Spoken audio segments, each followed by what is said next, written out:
Hey, what is up everyone, and welcome back to another video. Today we're taking a look at Hbar, which is currently up 1% now. Hbar has broken out of this wedge and it is starting to trend up, and in today's video we're going to be jumping into exactly where I think it could be going over the next few days and week. But before we do so, I want to ask you guys to check out the Discord down below. You can see on the screen right now just how many trades our members have been winning from simply joining, copying and pasting the trades into their own exchange. The profits are insane. We've had like an 80% win rate for over the last few months. So yeah, make sure you join up. It will be the first link in the description. Simply join, start copying and pasting. Now back to Hbar. So remember a few videos ago we talked about how Hbar is in this consolidation right now where the volume is slowly dying down as we head lower and lower into the wedge. Now I never really use trading patterns. I usually always just use, you know, these horizontal lines with the fib and previous support and resistances, but this just sort of matches up. We hit this support right here at 18 cents, which by the way was one of our entry levels,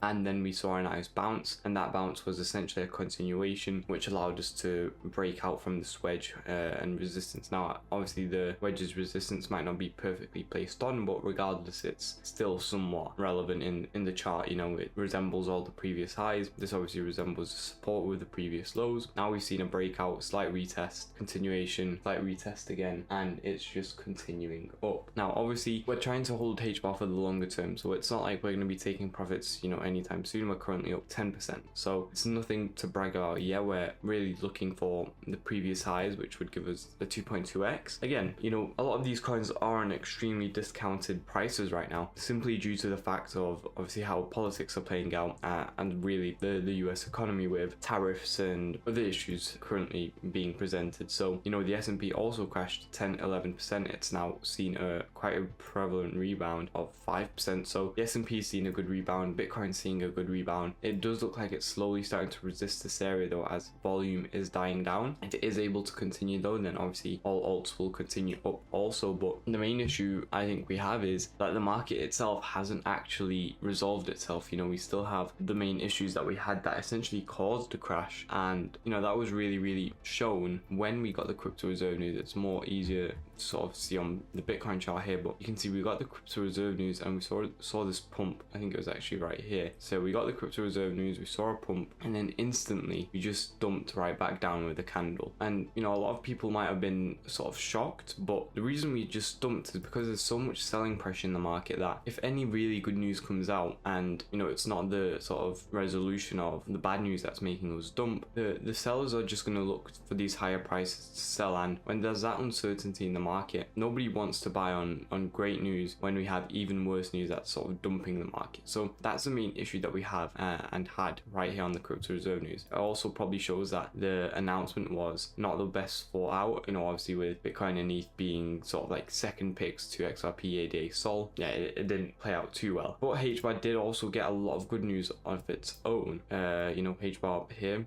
got news of, I believe it was either a partnership with Swift payments or it was an ETF filing. Then we got the crypto reserve news, and then again we got like an ETF filing here. So we got a lot of good news. Obviously saw a bit of a dump back to support, pumped back up, and then obviously the entire market came crashing down. But overall Hbar has been performing really well, and that just shows when we got that good news. And obviously the good news was being priced into the market at like 25 at least cents. You know, the lowest was 22 cents, and that news is still there. We are still waiting on the ETF's approval. I think there's 2 now ETFs that have been filed for Hbar. We still have the partnership, so you know, already from our entries we're at a 22% discount, which is really good. So we're already gonna make 22% profit at least when the market does recover, you know. But we are targeting those previous highs because I do think Hbar still can have the potential to head here. And it's not like these are the all-time high either. The all-time high was at, you know, 57 cents, which is crazy. If we target the all-time high, it's gonna be like a 3x. Yeah, so still a lot of potential, and I definitely think it's worthwhile. Now we do have a DCA strategy, so our initial entry was 22 cents, second entry at 18 cents, and third entries at roughly 12-11 cents. So the reason we do that is simply due to it allowing us to get a better entry essentially.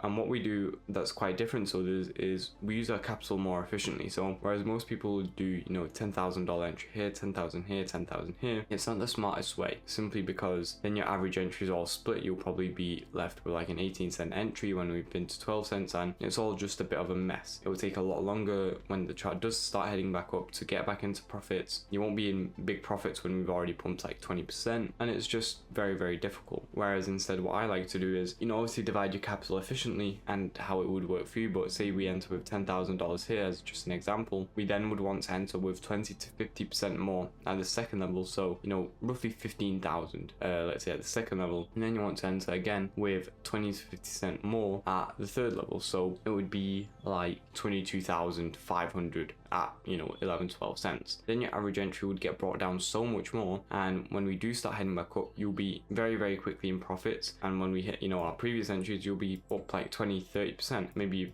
even 50%. So yeah, it's very important to do it like that, and obviously just divide your capital how, you know, you need to, so it essentially works out and you're not left holding the bag with no capital left to sort of disperse. But that's how I think it should be done. Now the other thing we have to take a look at is obviously Bitcoin dominance, and Bitcoin dominance, if we take a look at the percent chart here, has just been consolidating. We haven't really, you know, continued the upward movement. It is slightly up today, nothing major though, but we need to see a dip down to roughly 60% here, and when that does happen, that's when we'll start to see alts perform a lot better. But when we actually break through this level, that's when alts will start to slightly moon. Then we have 58% to break through, then obviously, you know, 56, and it just sort of continues down. But once all of that starts happening, we'll see alts really perform well, and that's all we have to wait for, is Bitcoin to finally get the momentum and drive to continue up, dominance to start dropping, and then regardless of, you know, if we don't get any good news for Hbar, it'll continue to pump anyway. So that's our sort of plan. I still think Hbar will perform well during this next stage of the bull run and for the second leg as well. Other coins to keep an eye out for this week include Fetch in a nice uptrend as well, slightly underperforming the market but still performing quite well. API 3 as well, so like a 3x, which or 2.5x. So yeah, another one to keep an eye on as well. Maybe shorts, maybe something like that. XRP, another one trending up nicely.